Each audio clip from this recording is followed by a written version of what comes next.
안녕하세요, 니카입니다. 네, 오늘 스페셜티 커피 리뷰는 엘살바도르의 파카마라를 한번 리뷰해 보겠습니다.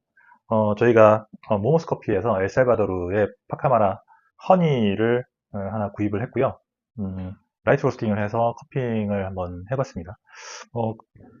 일단은 파카마라라는 품종에 대해서 잠깐 얘기를 드리면 1958년 엘살바도르의 IC에서 직접 개발을 한 품종입니다. 네, 그 이후로 이제 중남미, 특히 이제 주변에 온두라스나 과테말라, 그다음에 코스타리카 쪽으로 많이 퍼졌고요. 굉장히 좋은 커피 품종 중에 하나로 유명하죠. 네. 파카마라 같은 경우는 파카스라는 품종하고 그다음에 마라고디페라는 품종을 인위적으로 교배를 해서 개발한 품종이고요. 파카스는 또한 버번의 변종이죠. 자연 변종. 1949년에 이것 또한 이제 엘살바도르의 산 라파엘 농장에서 발견이 됐고요. 이 산 라파엘 농장의 농장주의 성이 파카스라서 이름을 파카스라고 붙였습니다.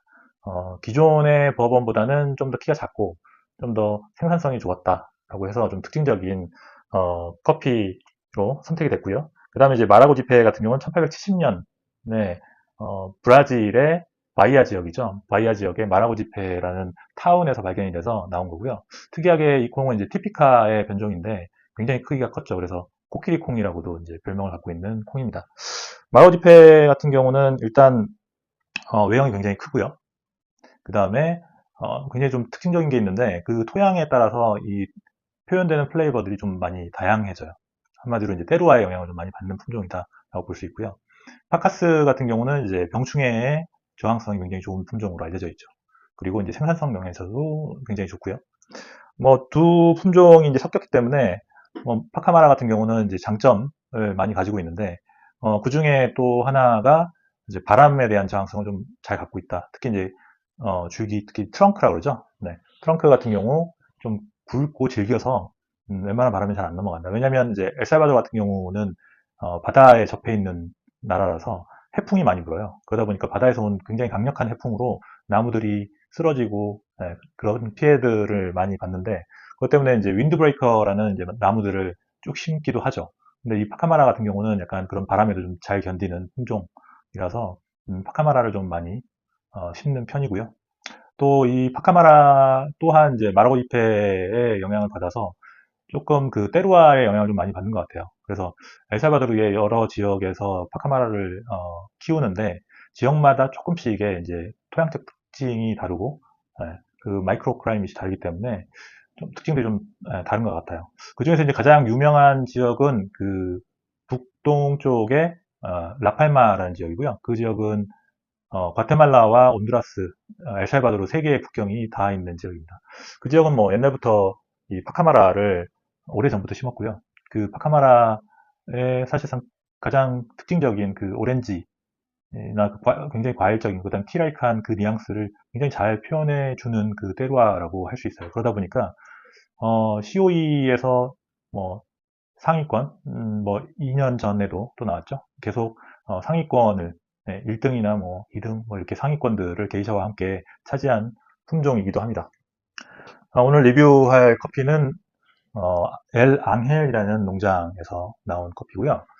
이 커피는 파카마라 품종이고 이제 허니 프로세싱된 품종입니다.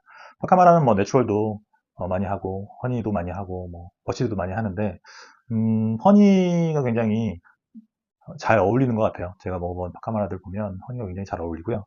그리고 일단 제가 만난 분들 중에 엘살바도르에 이제 앙헬이라는 선생님이 계시는데 그분이 사실 파카마라를 개발하는 개발자 중에 한 분이세요. 그래서 그분하고 이제 한참 동안 이제 얘기를 많이 나눈 적이 있었는데 그때 개발에 대한 것들, 품종 개발에 대한 것들 이런 것들을 좀 많이 들었던 기억이 있습니다.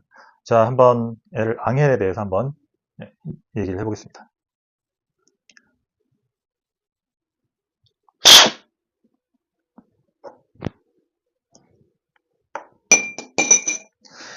이 커피는 일단 플레이버만 얘기를 드리면, 기본적으로 이제 굉장히 단맛이 주가 되는 커피인 것 같아요. 제가 느낀 거는 이제 브라운 슈가나, 캐러멜의 단맛과, 그 다음에, 약간 대추죠, 데이트. 네. 뭐, 드라이 데이트, 그러니까 건대추는 아니지만 약간 대추의 뉘앙스를 갖고 있는 그런 단맛. 약간의, 서양배 같은 그런 단맛을 가지고 있고요. 이 커피 같은 경우는 일단 스위트니스가 가장 잘 나오는 커피 같아서 제가 볼 때는 블렌더 즉 이제 다른 뭐 산미가 있는 커피들과 섞어서 단맛을 좀 보충해주고 해주는 역할의 블렌더로서도 굉장히 좋은 것 같고요.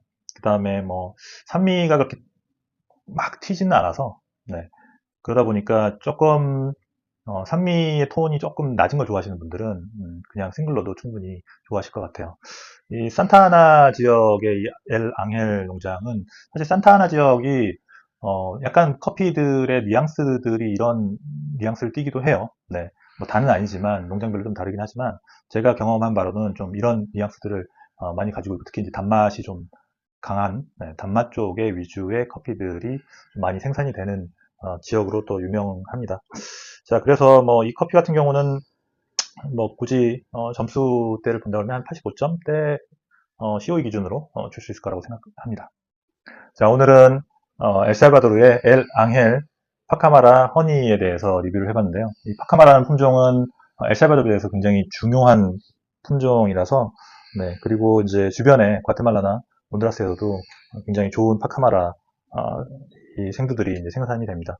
뭐 엘살바도르 같은 경우는 뭐 다양하게 이제 유명한 나라긴 한데 중미에서 굉장히 작은 나라긴 해요. 하지만 커피로 있어서는 뭐 특히 이제 스페셜티 커피에 있어서는 제 경험상으로 굉장히 잠재력도 좋고 그다음에 좋은 커피들이 사실 우리나라에 굉장히 많이 소개가 안 돼 있는 게 사실입니다. 네.